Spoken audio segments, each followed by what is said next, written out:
नमस्कार, आप मन देखत हो जन संदेश छत्तीसगढ़ और मैं हूं अजय महंत। राजधानी रायपुर ले एक बड़े खबर और सनसनीखेज घटना सामने आई से जिहां एक घर में झगड़ा में दू झन ला जान गंवाना पड़ गए। मिली जानकारी के अनुसार एक झिन आदमी ऊपर आरोप है कि वो अपन दोनों साली मन ऊपर गोली चलाइस। ए घटना में दोनों बहनी मन के मौके पर मौत हो गए। बताया जावत है कि आरोपी के अपन घर वाली संग लंबे समय से विवाद चलत रहिस।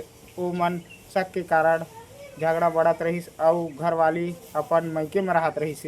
मंगलवार के रात आरोपी नशा के हालत में अपन ससुराल पहुंचिस और अपन घरवाली ला मिले के जिद करे लगिस। ए दौरान घर में फिर से विवाद शुरू हो गए। जब ओखर साली मन ओखर ला समझाए के प्रयास करिस ता आरोपी कथित रूप से पिस्टल निकाल के फायरिंग कर दिस। गोली लगने से गीतांजलि के मौके पर मौत हो गई है और दुर्गेश्वरी ला गंभीर हालत में अस्पताल ले जाए गिस। जी हाँ, इलाज के दौरान ओहू दम तोड़ दिस। घटना के बाद आरोपी भागिस नहीं बल्कि घर ले बाहर निकल के हवाई फायरिंग घलो करे के बाद सामने आई से ए बार ओखर बाद वो खुद थाना पहुंच के सरेंडर कर दिस। पुलिस आरोपी ला हिरासत में लेके ओखर पिस्टल ला जब्त कर ली से। पुलिस अधिकारी मन के अनुसार ए मामला घरेलू विवाद ले जोड़ के देखे जा सकत है। अभी जांच जारी है, आगे के कार्यवाही करत हवय।